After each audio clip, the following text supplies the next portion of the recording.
Ready? Okay, we're on the train to Great Neck, where we are going to show support for the tenants of Academy Gardens at tonight's meeting of the Great Neck Village Board of Trustees. The tenants are fighting eviction. Their landlord wants to demolish the building. It's 27 families, some of whom live there for more than 50 years. They're almost all African American and Latino. This is one of the last places in the entire village of Great Neck that's affordable to working class tenants. And if they are evicted, they will be leaving Great Neck. They'll be leaving Nassau County. There's just simply no replacement housing where they can go. This landlord, who is a very rich and politically connected developer, David Adelapour, owns the Mela Hotel in Times Square, owns a lot of other property. He bought this building, this complex, in 1995 in a foreclosure sale, and he tried once before in 2007 to get the tenants out and demolish the building, but he withdrew that plan because he required a zoning variance, and the village fathers strongly opposed it, and then the economy tanked, the 2008 recession, so he withdrew that plan. Now he's back with an as-of-right plan, which does not require a zoning variance, and all the village politicians, the mayor on down, are looking the other way, basically washing their hands of this fight and refusing to take a stand. So we're showing up tonight at the Board of Trustees meeting, where the tenants are going to be protesting the failure of the mayor and the other Board of Trustees members to take a stand against this demolition.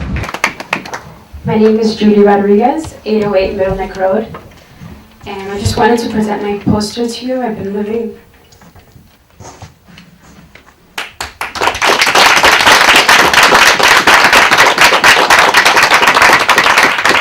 Hi, my name is Julia Shields. I live at 794 Middle Neck Road, Great Neck, New York, in the Academy Gardens apartment complex. And we are here at the Village Hall tonight because we want to protest the mayor for his stance on demolishing our building. 27 minority families, Hispanic and Latinos, and most of us have been living there since, I've been living there since 1965, and a few people right after me, 66 and so on. And they have warehoused like 13 apartments that are sitting empty since they took over. They took over in 1995, and from that moment on, everything ceased. They stopped all repairs. They stopped us from having tenant meetings in the room downstairs. They stopped us from using the service room. We no longer really had a full-time super. We had no kind of service at all. And then they also started harassing tenants at night, buying them out. $10,000 was like, they thought was a great amount. People took it. Most of those people that took it were Hispanic, and they didn't speak English very well. Judy Rodriguez, and I was born in Great Neck, and my mom came to Great Neck in 1981, and I was born in the Academy buildings, apartment buildings. And so my poster just presents basically almost my whole life from when I was 2 years old. This is when my mom worked in the Kings Point Academy. Kings Point Yeah, Academy. I just came from the Dominican Republic. I didn't speak English, and they gave me the opportunity to work now with in the White House. They call the White House. You know the white building? Yes. And over here, my daughter's birthday, 4 years old. That was my birthday. Yeah, 4. And over here, John F. Kennedy. John F. Kennedy. And Kings Point, over here, I was playing with her in the snow. She was 3 back then. And this is our church, which is located on Middle Neck Road as well. St. Aloysius Church. So you have too many memories in Great Neck. And I think Great Neck is the best land ever in this world. And I love everything Great Neck. We wouldn't want to leave Great Neck. We do not want to leave Great Neck. The same memories that I have, I would want to have for my children, for my sister, for my nieces, for my nephews, for everyone. Okay, you just had a new baby. The school system here is great. There's no place for us to go. There's no homes. There's nowhere we can go and live. We've been in Great Neck. This is our community. and they're running us out of this community. What they're doing is getting rid of African Americans on this peninsula. That's what they're doing. And that's what you have to explain and stress to them. That's all. It's just that simple. They got rid of the blacks on Spinney Hill. They got rid of the blacks on Steamboat Road. Now they're trying to get rid of us here on Middle Neck Road. And where are we going to go? We helped build this community. Black history goes back to 1800. This is 2014. Why are you trying to run us away now? My name is Jose Polanco. I'm 26 years old. I lived in the Academy Apartments all my life. I have a newborn child, and I just feel that the fact that they're trying to kick us out is a disservice, because we all are positive members of the community. We, like me myself, I'm going to school, but I also work for the Park District. I work for the camps. I've been working with the camps now for 9 years. I help raise some of the kids of Great Neck, and I just feel it's a disservice for them to try to kick us out, because I feel that somebody like my daughter deserves the same type of education that I got, and also so that she could become a positive member of society. If someone wants to leave, No one left willingly. No, you're accusing people of things which. If I'm you not had accusing proof- anything about it. I'm telling the truth. I'm telling the You're truth. stating facts. I'm which stating if facts. We had proof of. We could take action on. And we You've have never told us. And we've gone to the Division of Housing also and complained about it. But she's gotten away with it. And if you come to the ones that people that live there now, like our apartment. No, walking in the apartment isn't proof that we can act on. I mean, but you've got to come and we've got to talk. That's no problem, because we've been like this since 1995. I mean, if they really saw like how we lived and the kind of neglect that this building gets, maybe they'd have a little more sympathy. And I know they talked at the meeting that that Julia Shields didn't bring up some of these things, but it's like we have a million things we could bring up. We're not gonna just keep going week after week mentioning every little thing that a Delaporte doesn't do that he's supposed to. I mean, we also have lives. Like I said, we're working hard. We're hardworking people. A lot of us work long hours to come home and spend, our free time always, building up the complaints of what these people don't do. Then, we have no lives. We still have to live our lives, spend time with our family. And, after all the hours we work, we're going to come home to just sit there and fight for our rights. Then that's not really a good life to live. So, I mean, we do what we can. We fight when we need to, but we can't spend every last second fighting these people who can just hire somebody else to do that fighting for them. So somebody like a Delaporte doesn't have to spend his own free time to fight this case. He hires somebody. Meanwhile, for us to fight back, we have to spend all our free time to do it, and it's just not a good way to live. So we try to balance as best we can and live the happiest life we can. And that's all she can ask for, as you can see. Dollars are not people. Organizations and corporations are not people. We have flesh and blood. We bleed. We hurt.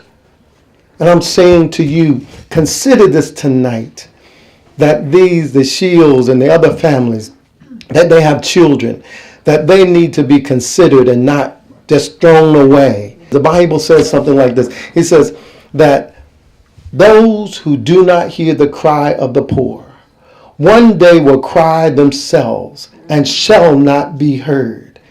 And so I'm asking you, as a clergy person, as a friend of Great Neck, to consider what they are saying and not let this developer decide what the future of Great Neck is for these people. Will you do that? That's not a rhetorical question. They went deaf. I made my comments earlier. I'd like to ask you, has the board ever tasked you, Mr. Limmer, will you try to find a way for us to satisfy the needs of these people so that they don't have to leave their home? Have you ever been tasked with that?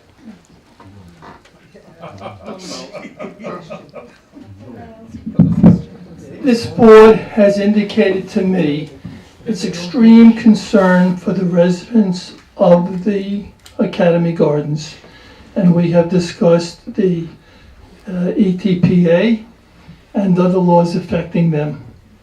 And so the best way I can answer your question is not in those words, but in substance, yes. The Bible was mentioned before. The Bible does state that you favor neither the poor nor the rich, but you don't favor the poor either when you're granting decisions in justice. This board is required to follow the law, whatever that law is, and I'm advised to advise the board as to what that law is.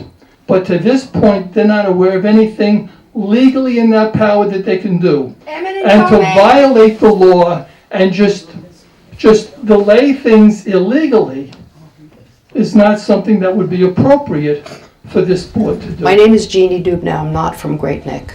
I'm from New York City, and I came here on the train today because I was very upset about what's happening here. And the young lady just stimulated me to get up and say a few words also. You say that you want law-abiding mayor. You feel hurt. You wish you could do something, but you cannot. They said the same thing in the segregated South. That was the law. What can we do? The law is segregation. We'll change the law. Change the goddamn law here in this city. Change it in Great Neck. Do something. This is terrible. That's more important than following the law. I'm sorry, Mayor. I think that you can do better than that. My name is Bernie Davidovix, former neighbor of the mayor, now on 2 Preston Road. I came to talk about something rather trivial compared to what we've been discussing today. The first comment I had to make about what's going on today. I know nothing about this academy, this building. And I obviously am so busy worrying about paying my own rent and staying in Great Neck. The comment I would have is that am I really the only person who doesn't know about this? And as a community, I mean, the truth is, as a board, you're citing laws. The truth is, as a community, if we as a community want to solve this problem, we can solve this problem. Okay, so we're going to act as a community. I had not known about this. Okay, as a community, there's enough wealth on this peninsula, and I'm talking peninsula from Northern Boulevard to the tip of Kings Point, to solve this problem. The dollar value of this problem that we're discussing is a minuscule rounding error in the wealth of Great Neck. So I don't know how that affects your road, but basically that's really what the Torah talks about, not the Bible. That's really what we're talking about. It's not a legal problem. It's a people problem. The people of Great Neck need to solve and help the people of Great Neck. So so I thought I'd mention that before going on to my trivial issue that I actually came to talk about today, which is a trivial nonsense, and that is snow removal.